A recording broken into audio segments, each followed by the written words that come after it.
Hello, folks.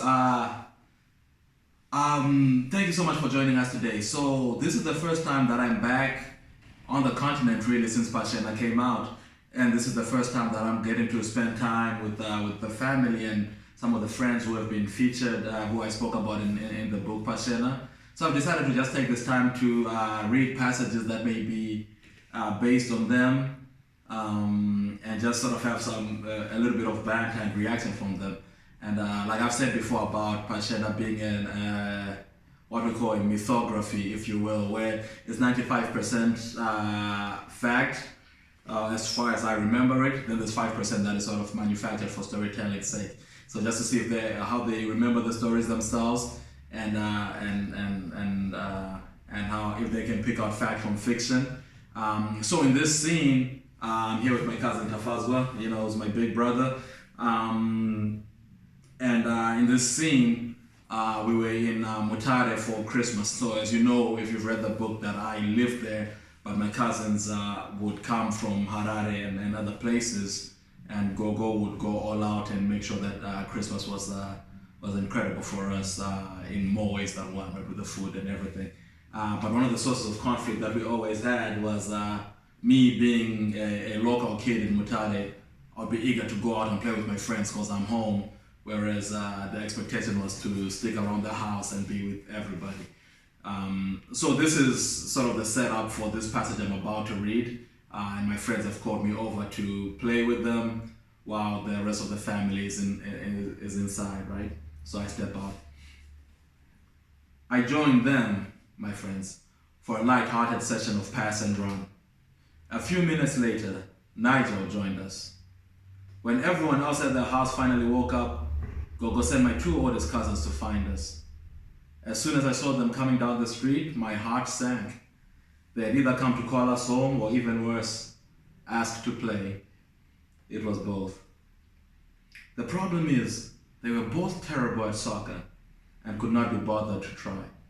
Because Ty and everyone else found them funny, he was excited that they were joining us. Despite my reservations, I was not going to storm off and look unreasonable to both my friends and the cousins. We continued to kick around, and my friends soon had tears rolling down their cheeks from watching the cousins clumsily blunder all over the street, struggling to at least place their foot on the ball. Fuzzy, the oldest of my cousins by at least 6 years, 16 or 17 at the time, then placed the ball dead center of the street as if to take a penalty kick, exactly where Fox had run into the dog. This is, if you've read the book, you know what I'm talking about. He ran up and hoofed it with what appeared to be no other purpose but to send it as high and far away as possible. He would have achieved his purpose too, had the ball not struck the barbed wire at the top of Tinashe's gate and exploded upon impact, sending pieces of leather and rubber flying in every direction. Oh. Just as the ball had burst wide open the moment it hit the wire, Tar burst into tears the moment the first piece of leather hit the pavement. I had seen him cry on occasion, even in recent times, but I had not heard him wail like that since we were in creche. He ran in place like little boys do before running around and dashing home. Fudzy, who famously never showed neither fear nor timidity, shrunk into his shell. I waited diabolically for what would happen next. I looked over at Nigel, who was doing his best to stifle laughter. We knew we had just witnessed something we would be talking about for years to come. My guru, who in this case is Fudzy's mom, right?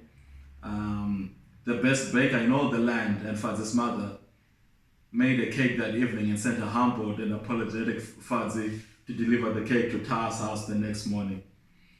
And scene. So this is do you remember any of this? So this scene is the 5% that you spoke about. Oh, yeah, okay. Yeah, I do remember. I do remember that day.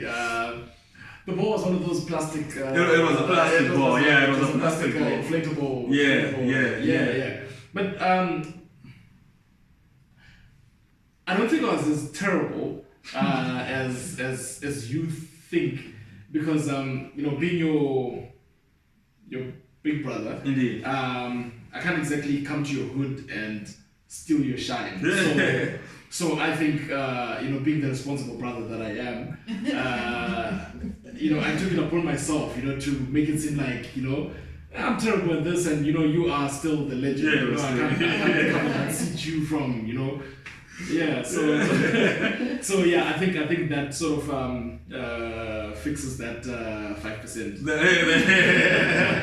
And it very well might, and so that's the important thing about storytelling, right? That we tell stories as they looked like to us at the time. Yeah. In retrospect, you're like, there could have been other things going on as well, which I realize now. Yeah.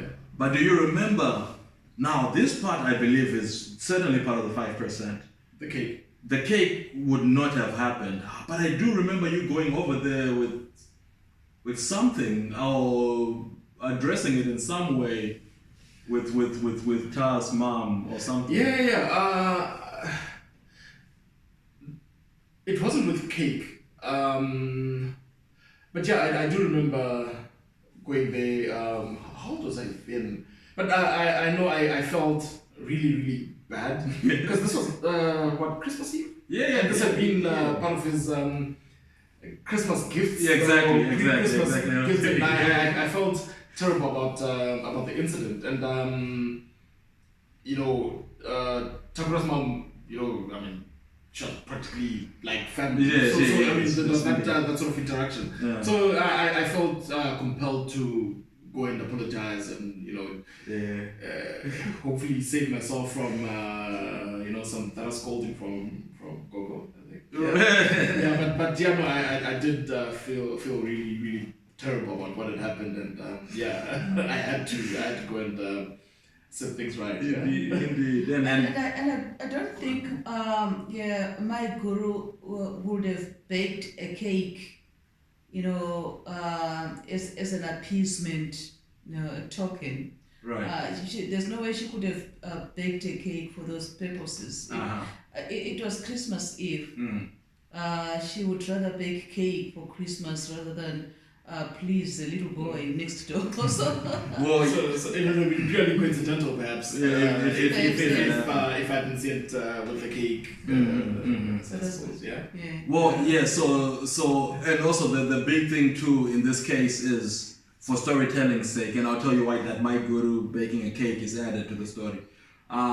When you write a story like this, you consolidate a lot of the characters. Okay. So there's a lot of people who are important to you or to the story, to your story, but there's no, other than for that little fact, my guru doesn't show up in the story because he doesn't live in Dagambura for the most part.